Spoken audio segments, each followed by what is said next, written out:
Muito bem, a gravação iniciada. Bom dia a todos. Hoje é dia 10 de maio de 2022.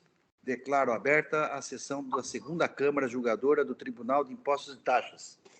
Hoje, na composição da Câmara, o Dr. José Luiz Crivelli Filho, substituindo o vice-presidente Douglas Cacaso. Maria Alice Formigoni, Flávio José Sanches Arantes e, pela representação fiscal, Pedro Abraão. Nós temos hoje 2 processos na pauta, uma inscrição para sustentação oral, que é justamente da SOFAP. Quem está representando a SOFAP S.A. é Franciele Aparecida Sesco Serzostik. Se eu estiver errado aí, doutora Franciele, me corrija, né? E é o processo que nós vamos iniciar hoje a sessão de julgamento. O relator do processo da SOFAP é o doutor Flávio José Sanches Arantes, que já registrou seu voto, então eu peço para que o doutor Flávio nos apresente o processo. Em seguida, eu abro a palavra para a doutora Franciele para que apresente a sua sustentação oral. Doutor Flávio, com a palavra. Bom dia a todos. Esse processo é um auto de infração que tem 2 itens de acusação. O item 1 é um levantamento fiscal específico, que tem 4 subitens. Ele refere-se a 2011 e 2012, e envolve 2 fornecedores da empresa.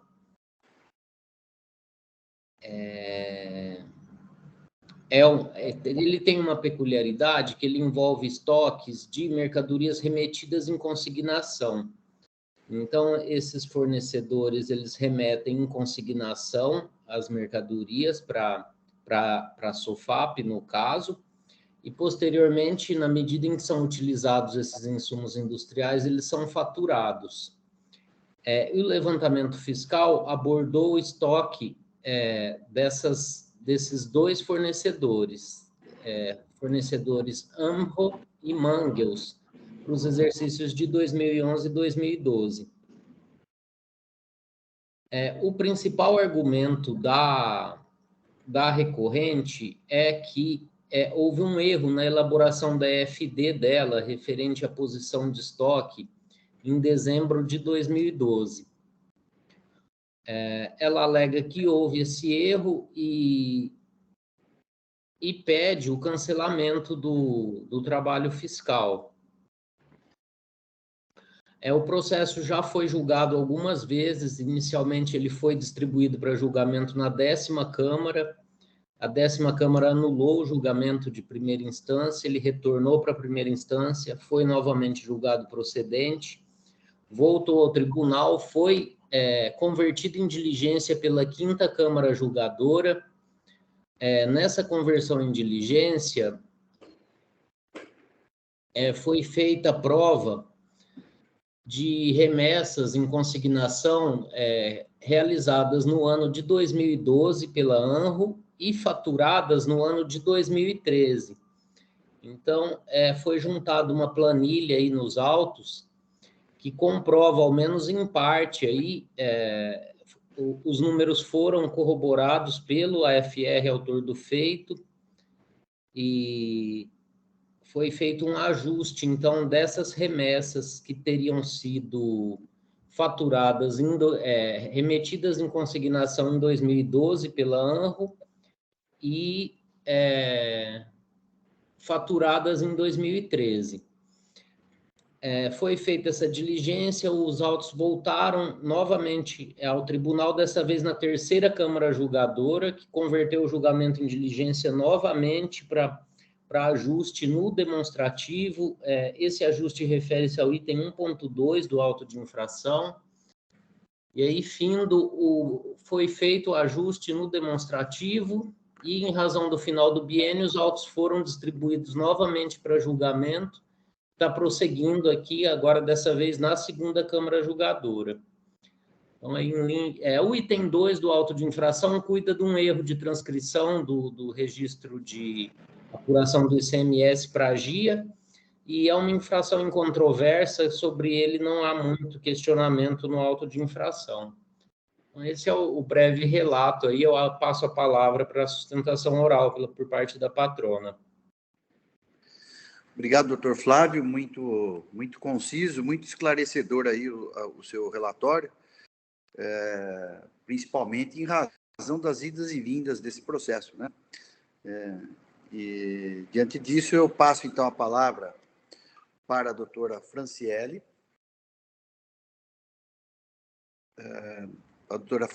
Sesco, para que apresente a sua sustentação oral por 15 minutos.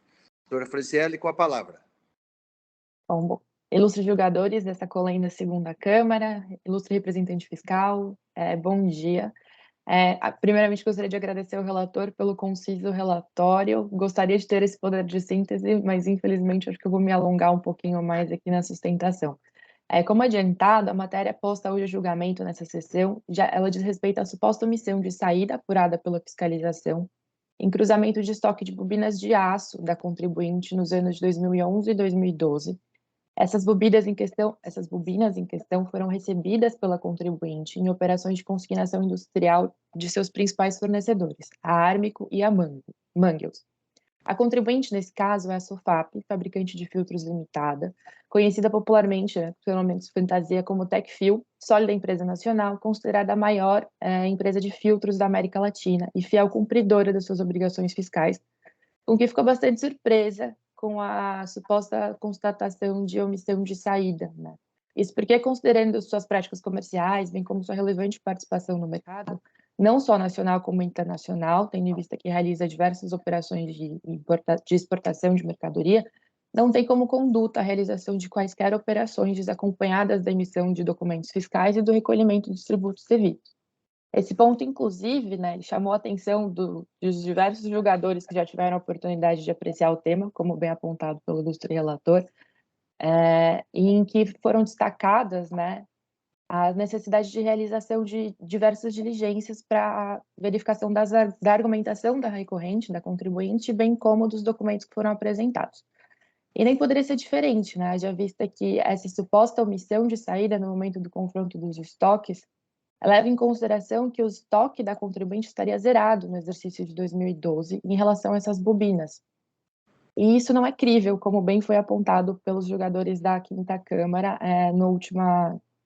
na primeira conversão do feito em diligência, sobretudo considerando que tais mercadorias, quais sejam essas bobinas de aço, elas são primordiais para a operação de uma empresa industrialmente ativa. Então, não faria algum sentido que esses estoques estivessem zerados. E, dessa forma, revisitando a sua escrituração fiscal, a contribuinte observou a razão de ser dessa suposta omissão ao fazer o cruzamento entre seu estoque inicial, acrescido das entradas em consignação dessas duas fornecedoras, e do seu estoque final, após as saídas efetivas e as saídas decorrentes das operações de consignação, quer seja saídas simbólicas, quando essas bobinas foram de fato utilizadas, quer seja pela devolução dessas bobinas em caso de não utilização. E a razão aqui, ilustres julgadores, é um equívoco assumido pela contribuinte desde sua primeira manifestação, no momento de declarar essas bobinas de aço no registro de seu inventário na FD-SPED. De forma bastante específica e concisa, a contribuinte ela destacou, ela preencheu o campo relativo à indicação de propriedade dessas bobinas no bloco H da FD-SPED, todos os bens em poder, fazendo referência ao valor zero, que corresponde especificamente aos itens de propriedade da contribuinte. E, em caso de consignação industrial, a gente sabe que não ocorre a transferência da propriedade, mas a mera remessa em consignação. Dessa forma, tendo em vista que essas bobinas eram insumos adquiridos em consignação das fornecedoras Armico e Mangels, o valor que deveria ter sido apontado na FD-SPED era o valor 2, que se refere a itens de propriedade de terceiro em posse da contribuinte. Isso gerou um descasamento entre o estoque inicial e o estoque final. Na prática, esse equívoco fez com que constasse na FD-SPED um estoque final zerado dos bens recebidos a título de consignação, que de forma alguma corresponde à realidade das operações e do estoque da contribuinte. Esse fato ele foi demonstrado pela contribuinte ao apresentar documentos solicitados em relação à fornecedora Armico. Aqui eu peço, Vênia, para destacar que em relação ao fornecedor a Mangels, em relação à antiguidade das operações, datadas antes de 2010, não foi possível apresentar os documentos. E outro ponto que vai, ao contrário, aqui vai em desfavor da contribuinte, é o fato de que em meados de 2017 e 2018, ela sofreu uma operação de alienação, tendo sido trocado grande parte do seu quadro societário / administrativo fiscal contábil. Então, não foi possível a localização desses documentos. Apesar disso, a manifestação fiscal decorrente da análise da argumentação da contribuinte e dos documentos, em que pese tenha pugnado pela manutenção integral da autuação, reconheceu que haveria, no mínimo, um estoque final de 452 toneladas aproximadamente. E esse reconhecimento ele resultou de um confronto solicitado pelos julgadores anteriores entre os documentos fiscais de saída de mercadorias recebidas em consignação com as notas fiscais de vendas de produtos em consignação industrial, como é típico nessas operações de consignação. Ou seja, foi constatado pela fiscalização, de fato, em diligência, que a contribuinte possuía no seu estoque, no mínimo, 452 toneladas, considerando ter esse sido o montante vendido, utilizado ao longo de 2013. Ou seja, existia, de fato, um estoque no mínimo de 452 toneladas, o que já vai na contramão do suposto estoque zerado apontado pela fiscalização.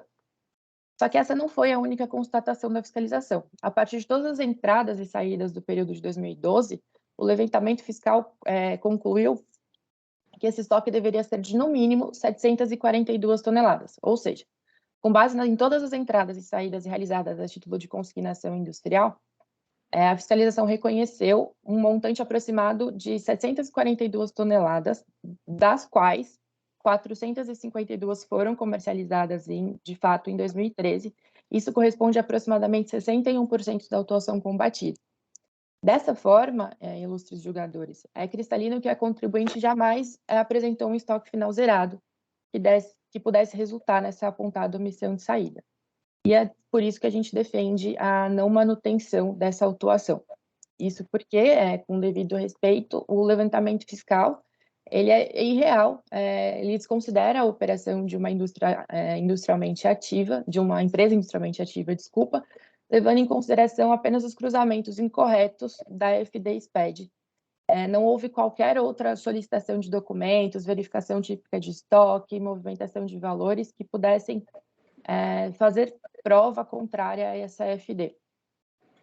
Dito isso, em respeito ao princípio da verdade material, a gente pugna pelo integral cancelamento da autuação, ou caso assim não se entenda, com base nos documentos juntados aos autos, nas alegações e nas duas respostas às diligências solicitadas, a gente pede seja reconhecida a existência de cerca de 704 toneladas de bobinas de aço, oriundas da fornecedora Armico, resultando na drástica redução da autuação em cerca de 61%. Em outras palavras, considerando que a própria fiscalização, ao refazer seu levantamento fiscal, apresentar planilhas dos autos, reconheceu a existência de 704 toneladas de bobina de aço, dessas quais cerca de 452 foram de fato comercializadas em 2013, a gente pede o parcial provimento do nosso recurso voluntário para cancelar aproximadamente 61% da cobrança em questão.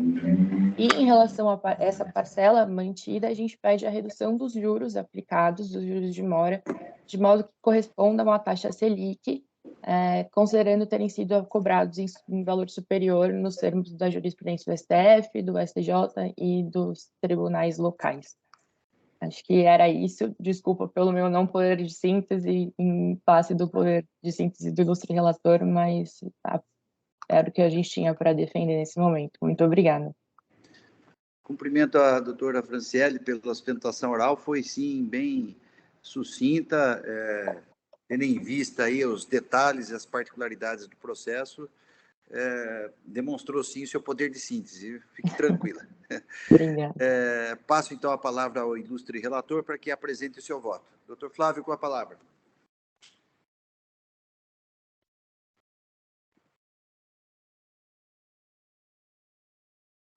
O microfone está fechado, Flávio.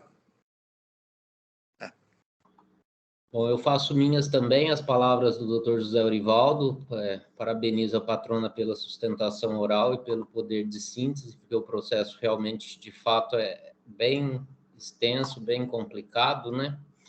E passo a leitura do voto.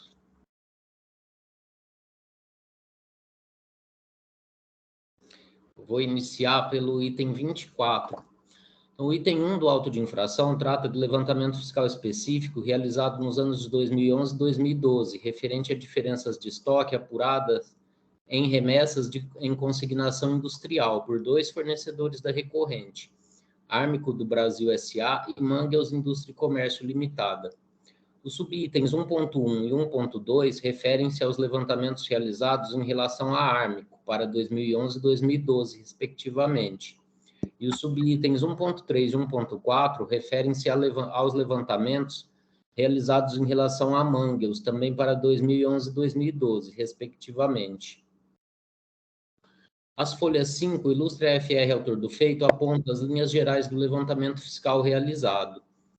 Então, aqui eu transcrevo um trecho onde o agente fiscal de rendas coloca os CFOPs que foram utilizados nos cálculos. Eu não vou ler aqui, eu vou passar ao item 27. Então, o levantamento fiscal específico consiste em operação aritmética simples, estoque final igual a estoque inicial mais entradas menos saídas.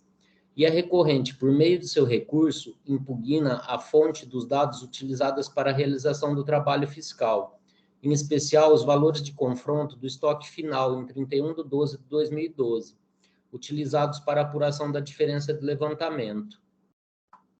Informa que houve um equívoco no preenchimento de sua escrita fiscal digital, ao declarar a posição dos estoques em 31/12/2012.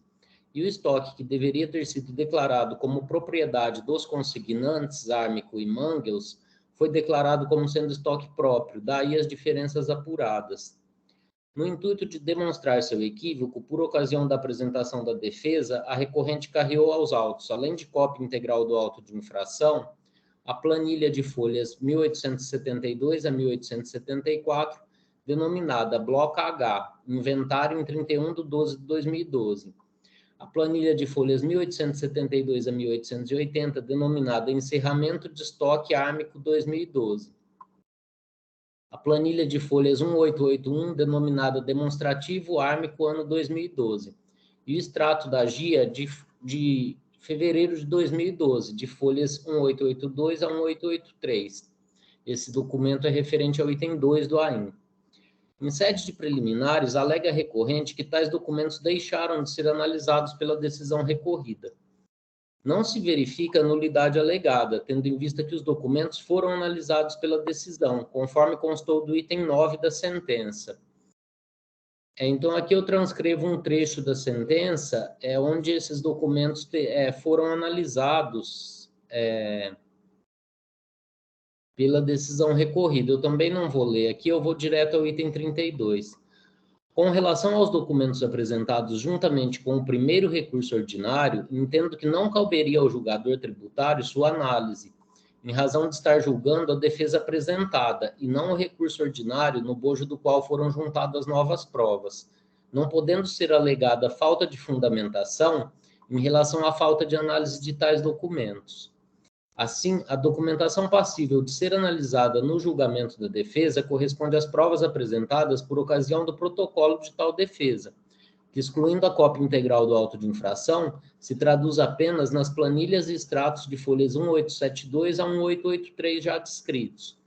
Desta forma, está correto o julgador tributário ao afirmar que a defesa apresentada ficou apenas no campo das alegações, tendo em vista que foram apresentadas naquele momento processual apenas planilhas para justificar os argumentos, sem os documentos de suporte que vieram aos autos, em parte e de forma não ser sistematizada, somente posteriormente à apresentação da defesa. Então, nesses termos, eu afasto o preliminar de nulidade do segundo julgamento da defesa apresentada. Quanto ao item 1, necessário afastar inicialmente as diversas questões subjetivas apresentadas na peça recursal, tal qual que as montadoras não comprariam as mercadorias sem nota fiscal, que a recorrente não revenderia seus próprios insumos ou ainda que a situação dos autos implicaria em calote por parte da recorrente em relação aos consignantes, bem como as demais que seguem nessa linha de raciocínio. Ao contrário do que afirma a recorrente, o resultado apresentado por um levantamento específico não tem por base presunção nem utiliza meios indiciários para sua realização. Ele é realizado a partir dos valores de estoque final e inicial e das quantidades entradas e saídas, sendo esses dados obtidos a partir dos documentos emitidos pelo estabelecimento. São operações aritméticas simples, sem subjetividade alguma. Há apenas a presunção legal de que são consideradas tributadas as diferenças de estoque constatadas, expressa nos termos do artigo 74, parágrafo 3º da Lei 6374. Nesse sentido, iniciando a análise dos argumentos apresentados sobre o levantamento fiscal, no tocante ao pedido de aplicação da alíquota média para o cálculo do imposto a pagar, apurado por levantamento fiscal, a alíquota aplicável é determinada pelo parágrafo 4º do artigo 74 da Lei 6374, que remete ao artigo 34, inciso 1 da mesma lei, que estabelece a alíquota de 18%. Observo ainda, por tratar de levantamento específico, que a alíquota interna de chapas de aço também é de 18%, de forma que fica mantida a alíquota de 18% para incidir sobre a diferença de levantamento apurada. No caso dos autos, a recorrente afirma que um dos parâmetros utilizados pelo fisco para a elaboração do levantamento fiscal, mais especificamente a posição do estoque em 31/12/2002, não corresponde à realidade, pois em razão de um erro na elaboração da escrita fiscal digital do estabelecimento, o registro de inventário de 31/12/2012 apresentou os valores de estoque como se fossem de propriedade da recorrente e não das empresas responsáveis pelas remessas em consignação, Armico e Mangels. Do que se observa da diligência realizada, em especial o citado registro de inventário juntado aos autos, conforme as folhas 2968 a 3642, os dados do estoque não foram corrigidos, permanecendo todo o estoque declarado como de propriedade da recorrente e em seu poder. Entretanto, de fato, as diversas notas fiscais de CFOP 5111, venda de produção remetida anteriormente em consignação, emitidas em 2013 pela Armico, fazendo menção a notas fiscais de remessa em consignação emitidas em 2012, tais quais as notas de folhas 3.910 a 478, de fato comprovam que, ao menos no tocante às mercadorias ali descritas, havia estoque da Armico em poder da recorrente em 31/12/2012, e em homenagem ao princípio da verdade material, em relação a estas operações, o levantamento fiscal deve ser renovado para considerar tais quantidades.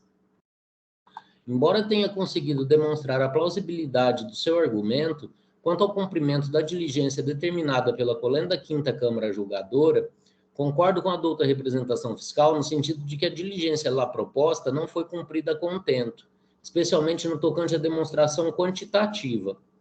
Ainda que tenham sido apresentadas planilhas contendo a posição de estoques, os ajustes no demonstrativo referente ao item 1.2 do AIM e planilha relacionando as remessas em consignação de 2012 com os faturamentos de 2013, inicialmente é necessário apontar que os documentos apresentados dizem respeito exclusivamente ao subitem 1.2 do auto de infração. Desta forma, restam mantidos os subitens 1.1, 1.3 e 1.4, vez que, em relação a eles, nada foi apresentado para justificar as diferenças de levantamento acusadas. Quanto ao subitem 1.2, embora a recorrente tenha alegado que o estoque de propriedade da Armico em seu poder em 31/12/2002 fosse de 704 toneladas, fato é que a planilha de folhas 2949 a 2967, que identifica as remessas em consignação em 2012 e faturadas em 2013, não apresenta o mesmo valor, ela sequer foi totalizada. Os valores de tal planilha foram somados em colaboração pelo ilustre AFR autor do feito, conforme planilha de folhas 4566 a 4576, chegando ao valor de 452 toneladas, valor esse que não foi impugnado objetivamente pela recorrente, como sendo a quantidade remetida em 2012 e faturada em 2013. Também foi feita a análise da compatibilidade entre os valores de estoque declarados como próprios e obtidos da planilha, e verificou-se que os estoques declarados são idênticos ou maiores, que o estoque apurado pela planilha. Veja-se da manifestação da recorrente quando do retorno aos autos da diligência determinada pela 5ª Câmara. Então, aqui está se discutindo a alegação da recorrente do estoque de 700 toneladas contra o estoque apurado pelo fisco de 452 toneladas. Então, eu vou abrir aspas para ler da manifestação da recorrente quando do retorno da diligência. Aí abre aspas. Aliás, a confirmada existência das notas fiscais de saída de mercadorias recebidas em consignação mercantil ou industrial, emitidos em 2012, com notas fiscais de venda de produtos em consignação industrial emitidas em 2013, demonstra claramente que o estoque final para o ano de 2012 de material do consignante ármico em poder da hora recorrente totalizaria, no mínimo, 452 toneladas e 260 quilos, conforme afirmado pela própria fiscalização nas folhas 4585 e 45866, tem um 4 a mais aqui dos autos.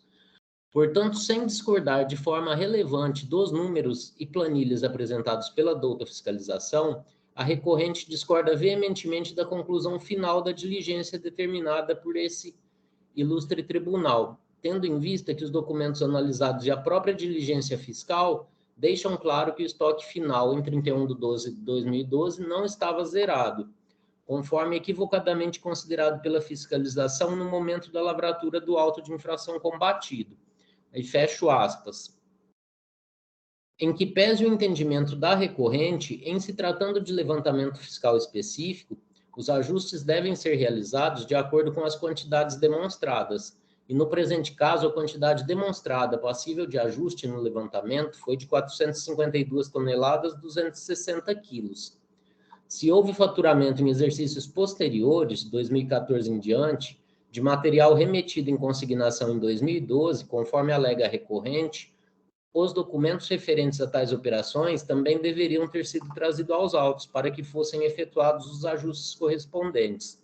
Diante de todas as oportunidades processuais já verificadas, entendo preclusa qualquer diligência nesse sentido.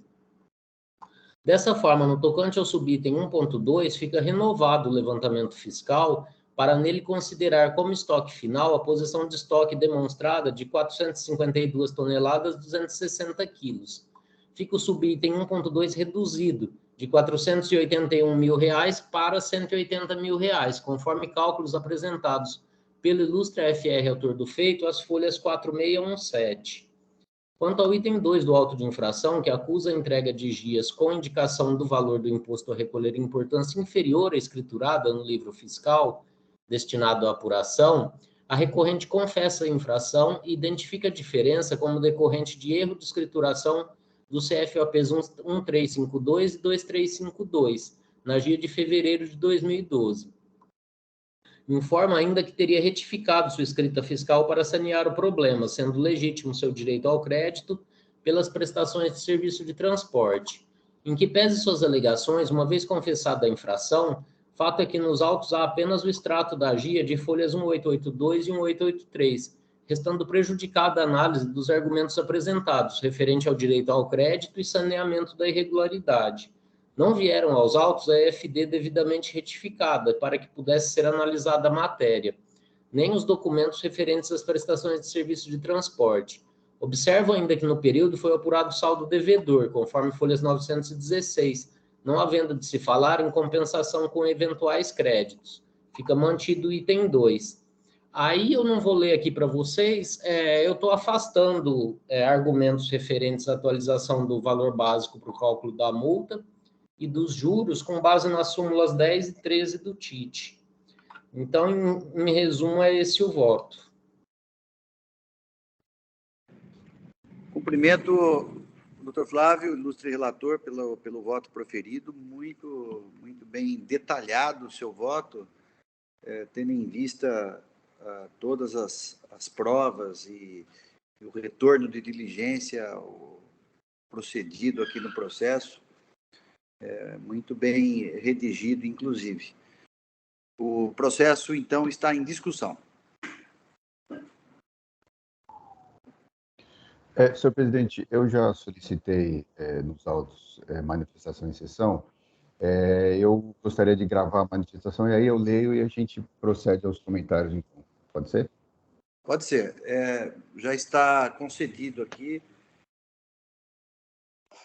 Pode registrar, Pedro.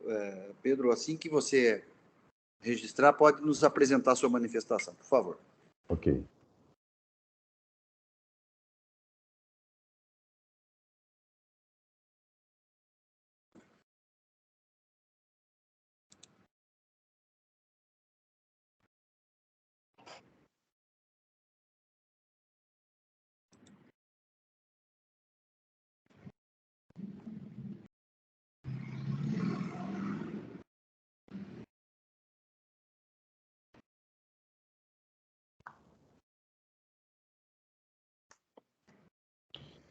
Já providenciei aqui o registro, acho que já está aparecendo aos senhores, né? Isso. Muito bem, então eu vou passar a leitura. Com todo respeito ao voto do ilustre relator, nosso parecer em retorno de diligências folhas tais bem elucidou a questão relativa ao subitem 1.2 do índice de alta.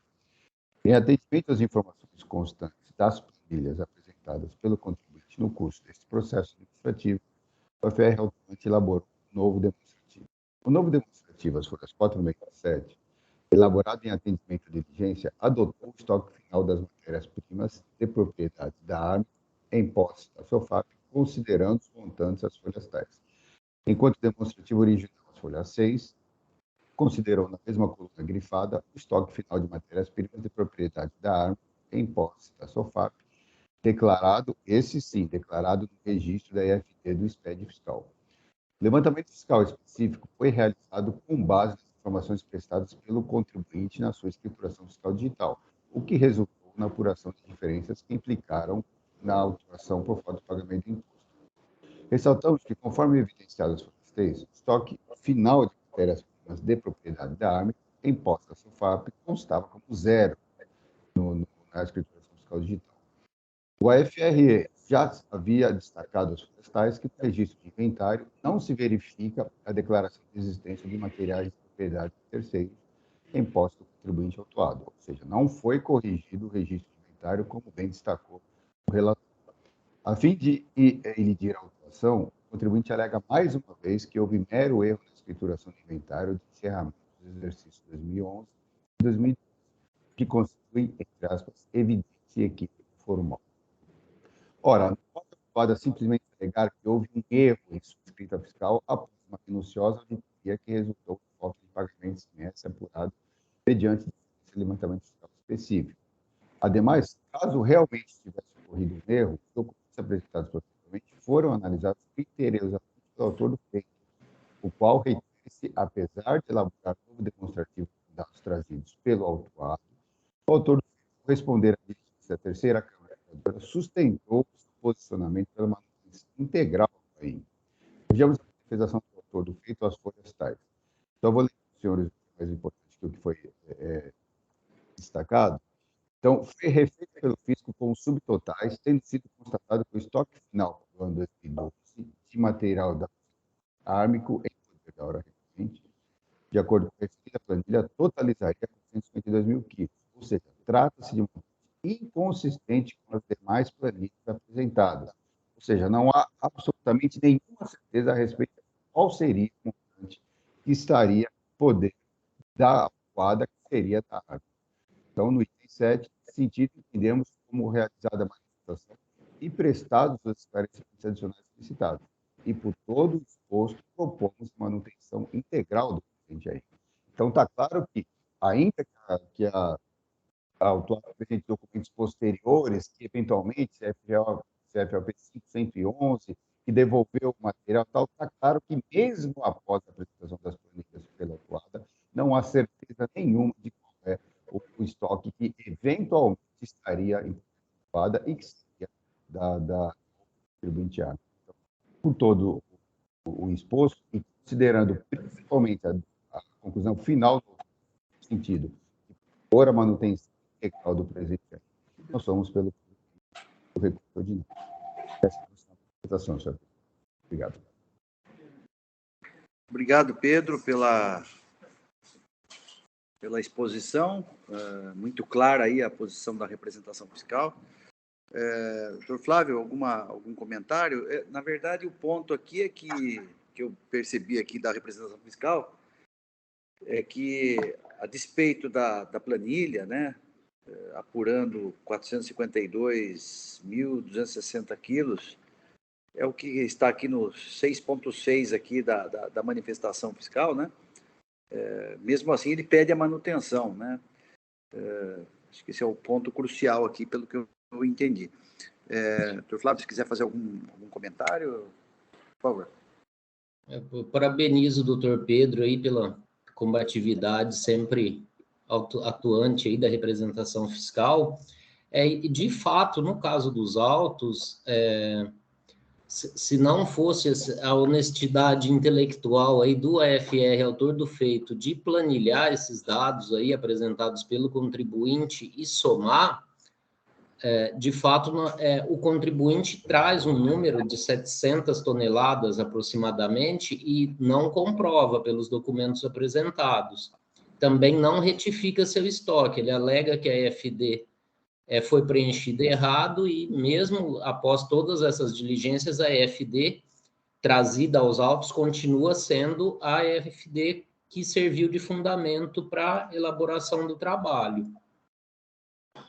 Só que o fiscal, mesmo não concordando com a redução da autuação expressamente, ele fala, olha, esses documentos apresentados, eles demonstram que havia essas 460 toneladas em poder de propriedade da Armico, em poder da SOFAP. Só que, todavia, o registro de inventário está zerado, a quantidade informada pela recorrente não está comprovada nos autos, então eu proponho a manutenção da acusação. É mais ou menos esse o sentido. Existem dois números de confronto. Um número que foi trazido pela recorrente, de aproximadamente 700 toneladas, que ela não comprovou na planilha, ela sequer dá o somatório para não deixar evidente a divergência. E aí o AFR, autor do feito, em colaboração, tratou de apurar esses valores aí e trouxe essa tonelagem aí que ele afirma que está demonstrado que seria de propriedade da Armico, mas pugna pela manutenção da acusação fiscal de fato, ao final, em razão das irregularidades que não foram sanadas, eu imagino. Doutor Flávio, com o seu esclarecimento foi exatamente isso que eu entendi, né? Ele pede a fiscalização, ela pede a manutenção, mas chega a apurar, né, essa tonelagem que era o material da consignante Armico, né? Isso. E que depois demonstra, por outro lado, que as matérias-primas de propriedade da consignante encontravam-se fisicamente no estoque. Então, em 31/12. Foi exatamente isso que eu entendi aí da sua exposição, não vou repetir, né? Mas os debates estão em aberto. Bom dia a todos. Eu gostaria de cumprimentar a doutora Franciele pela brilhante sustentação oral, doutor Flávio também pelo voto magistral e doutor Pedro pela manifestação fiscal oportuna. Agora, assim, no meio desses debates, me surgiu uma dúvida. Será que o contribuinte ele poderia ter feito essa retificação? Ele já não teria perdido a espontaneidade para modificar o SPED fiscal, tendo em vista que se trata de matéria que foi objeto de auto de infração, ainda em discussão? Eu não sei, assim, me surgiu essa dúvida, porque talvez ele não tenha não tenha sido possível essa retificação. Agora, eu assim, respeito o entendimento do doutor Pedro, mas eu acho que eu estou mais de acordo com a análise e as conclusões do doutor Flávio. Eu acho que uma vez que o contribuinte demonstrou que esse montante aí de estoque estava em poder, na verdade, que estava em poder dela era de propriedade da Armico, acho que isso tem que ser levado em conta a favor do contribuinte. Então, eu vou acompanhar o voto, mas eu fiquei com essa dúvida, assim, com essa indagação. Se alguém puder comentar sobre isso, agradeço. Obrigada.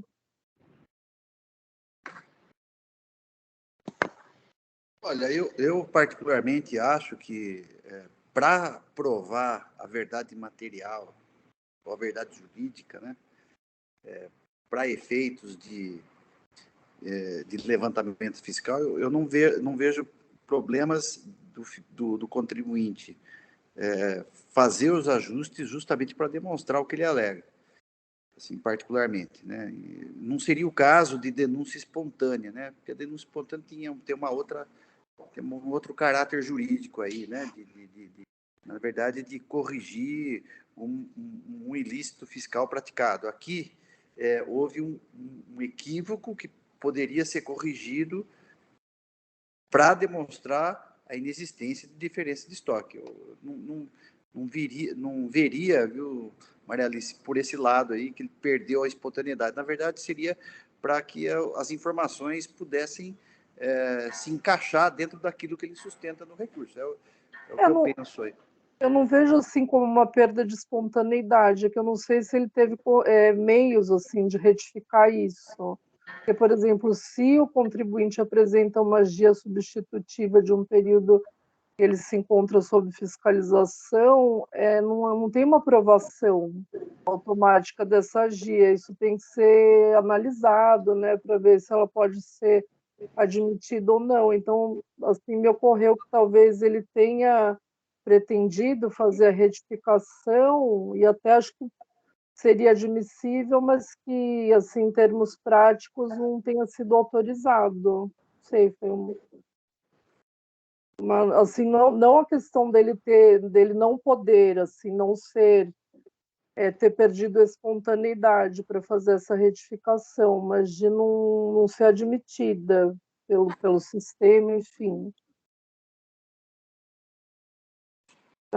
De qualquer maneira, eu acho que dá para considerar, nos termos do voto do doutor Flávio, porque ele trouxe a prova por outros meios. Eu analisando o processo, eu não vi essa questão. Pelo menos, doutor Flávio, se puder esclarecer se o contribuinte chegou a justificar que não poderia fazer nenhum tipo de retificação, né? Porque aqui o doutor Flávio fala, não vieram aos autos EFD, né? Devidamente retificada. Eu não sei se tem alguma... se isso chegou a ser justificado no recurso. Me parece que não vi assim, não cheguei a verificar. Bom, são dois momentos aí que o voto fala de EFD, um referente ao item 1 e outro referente ao item 2. A EFD que não veio aos autos é a EFD referente ao item 2, que é a de fevereiro de 2012.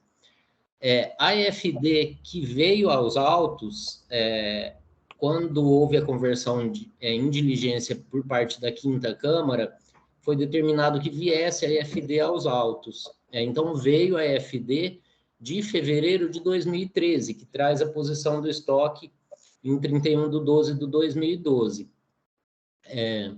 Então, essa EFD está nos autos e ela demonstra que o estoque permanece todo declarado como sendo em poder da recorrente.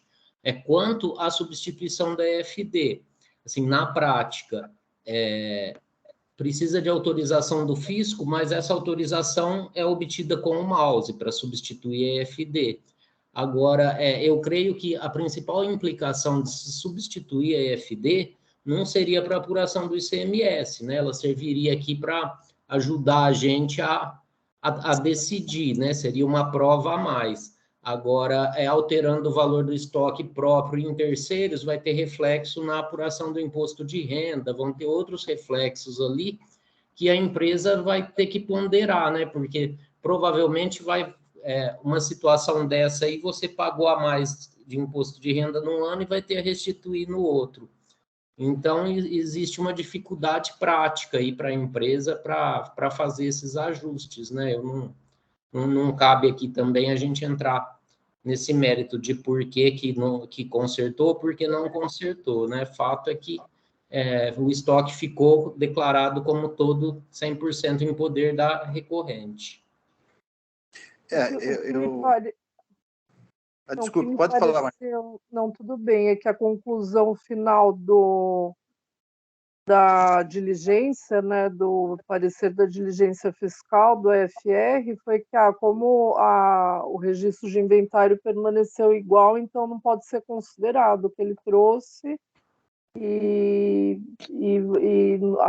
o auto tem que ser mantido. Assim, os outros documentos que ele trouxe devem ser desconsiderados.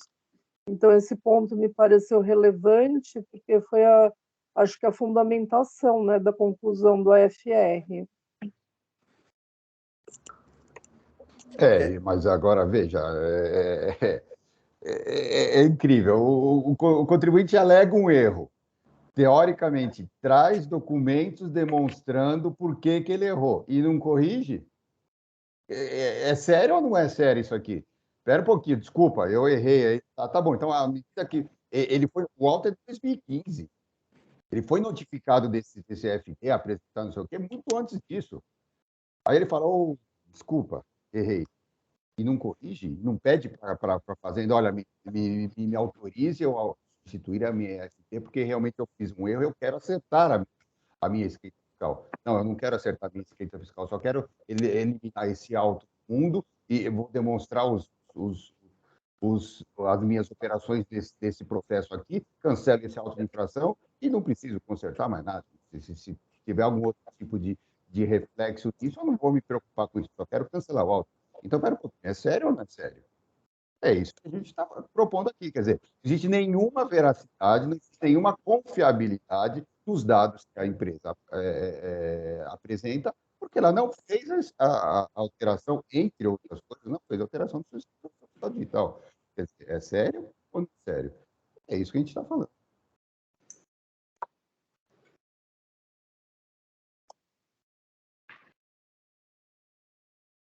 Bem, me parece aqui que o subitem 1.2 ele foi reduzido e considerou-se aqui outros meios de prova, né?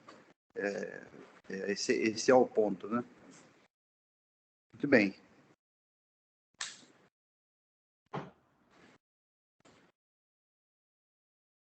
Bom, pelos mesmos... Eu não vou repetir aqui, mas eu acho que, para mim, ficou claríssimo, até pela boa redação aqui do Dr. Flávio, dos itens 41 até o 47, eu não vou repetir, evidentemente, ficou claro aí os fundamentos que levaram a manter parcialmente aí o item 1, né, e reduzir o item 1.2. E, neste sentido, e pelos mesmos argumentos aí da doutora Maria Alice, eu vou acompanhar o relator. Eu também vou acompanhá-lo. Eu também acompanho o relator e parabenizo pelo claríssimo voto. Muito bem. Bom, então, diante da intervenção de todos, eu estou encerrando os debates. Peço que os senhores juízes confirmem presença para quórum de votação.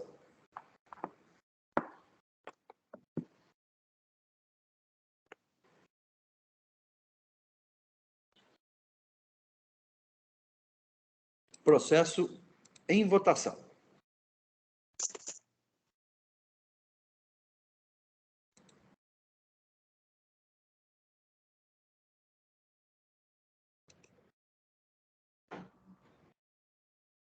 Votação encerrada. Proclamo o resultado do julgamento. Recurso ordinário conhecido e provido em parte à unanimidade nos termos do voto do relator.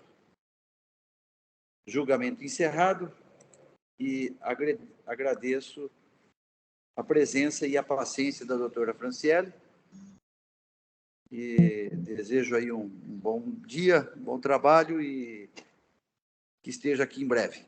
Imagina, eu que agradeço a possibilidade de participar com vocês, ilustres julgadores. Muito obrigada, representante fiscal, pelo voto, pela manifestação.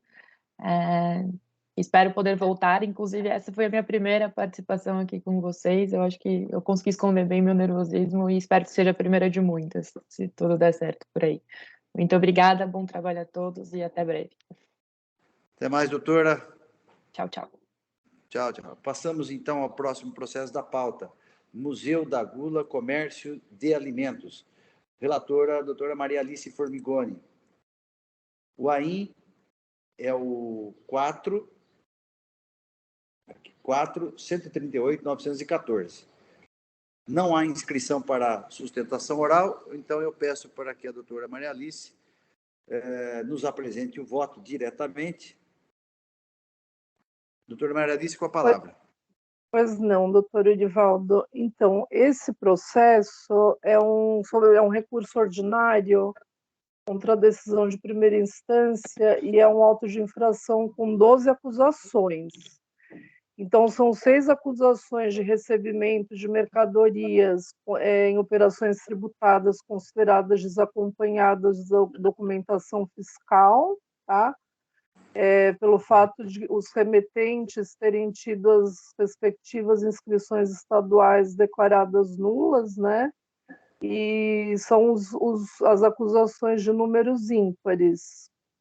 E nessas acusações, o valor do ICMS está sendo cobrado por solidariedade com fundamento no artigo 11, incisos 11, 12, e parágrafo 1º do RICMES. E as acusações de números pares referem-se à cobrança as acusações de falta de pagamento do ICMS-ST, exatamente relacionadas às operações dos itens anteriores, né? Então, no caso do item 2, se refere às mesmas operações do item 1, o mesmo remetente. Do item 4, se refere às operações do item 3 e assim por diante. Tá? Então, nas acusações de números pares, está sendo cobrado imposto por ST, tá? As mercadorias estão sujeitas a ST. Em todos os casos, houve notificação, tá? Da autuada nos termos do artigo 267, 2b, do RICMES, cobrando o pagamento desse imposto. Bem, ela reiterou as alegações que ela já tinha apresentado na defesa, especialmente a questão da boa-fé, tá, com fundamento na súmula 509 do STJ, e ela apresentou várias provas relacionadas à boa-fé. Tratativas comerciais, provas de pagamento, provas de consulta da regularidade da situação cadastral das remetentes, tá? E, assim, eu não acho necessário passar a leitura integral do meu voto, mas eu proponho a conversão do processo em diligência pela seguinte razão, que quando a autuada apresentou a defesa, ela solicitou que lhe fosse deferido um prazo para ela juntar extratos bancários relativos a comprovantes de pagamento que ela já tinha juntado no processo, né, que já tinham sido juntados, já tinham sido apresentados na fase fiscalizatória, inclusive foram juntadas pelo próprio fisco, né? E então, na defesa, ela pediu que lhe fosse autorizada, né, a juntada dos extratos bancários relativos a esses comprovantes de pagamento a posteriori. E ela juntou também provas de que ela tinha solicitado esses extratos das contas correntes bancárias dos exercícios de 2015, 16 e 17 às instituições financeiras. E ela destacou que o período em que o AIN foi lavrado, que ela recebeu a notificação, se deu em meio às festas de final de ano, quando a diretoria da empresa se encontrava em recesso. Aí, posteriormente, por ocasião da interposição do recurso ordinário, ela fez a mesma solicitação e aí ela juntou a folhas 1432 a 1633, vários extratos bancários, né, e uma planilha também. Então, eu entendo que houve uma juntada extemporânea de provas, né, extemporânea defesa, que foi motivada por força maior, e conforme ela esclareceu e demonstrou.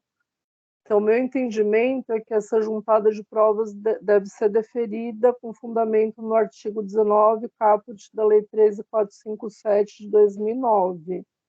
Então, eu proponho que o processo seja convertido em diligência para que o fisco se manifeste sobre esses documentos inéditos. E eu quero até adiantar que, assim, no meu entendimento, eu cheguei a examinar esses documentos. Eu acho que eles têm o condão de afastar diversas acusações, porque nos extratos bancários, a maioria dos comprovantes de pagamento, assim, a esmagadora maioria, foram realizados por meio do CISPAG. E a minha posição sobre o CISPAG é que é insuficiente, tá, como meio de pagamento, a menos que esteja acompanhado de extratos bancários com a discriminação dos valores e a identificação do destinatário dos pagamentos. Nesses documentos que ela juntou, a folhas 1432 a 1633, apesar de muitos estarem legíveis, nos que estão legíveis é possível fazer essa identificação. Então, assim, se eu fosse valorar as provas nesse momento, eu entendo que ela trouxe provas de boa-fé, então eu afastaria muitas das acusações de recebimento de mercadoria considerada desacompanhada de documentação fiscal, porque eu entendo que a tese da boa-fé, apesar de se referir ao crédito indevido, né, de documento inidôneo, ele pode ser aplicado também, né, no caso dessas infrações, assim, pela similitude das situações de fato, né? Então, esse é o meu voto. Se vocês quiserem que eu leia... Ficou clara a explanação. Doutora Maria Alice, na minha opinião, não há necessidade de ler o voto. Você sintetizou muito bem a sua fundamentação, né? Bem, o processo está em discussão. Poderia registrar já, talvez, não? Tá bom, sim.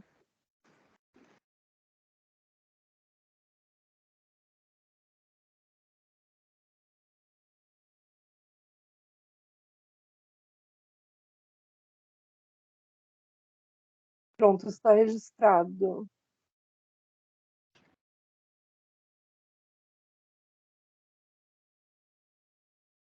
Muito bem. Não havendo inscritos, então estou encerrando os debates.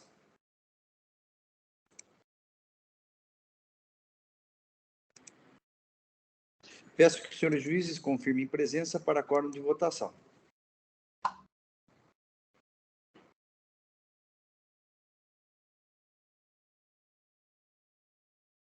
Processo em votação.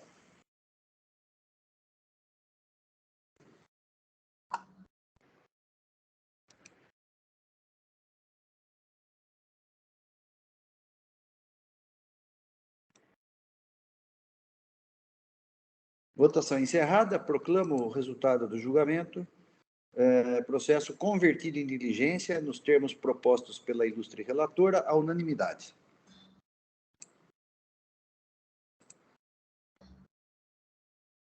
Julgamento encerrado, e com o encerramento deste processo, encerramos a pauta de hoje.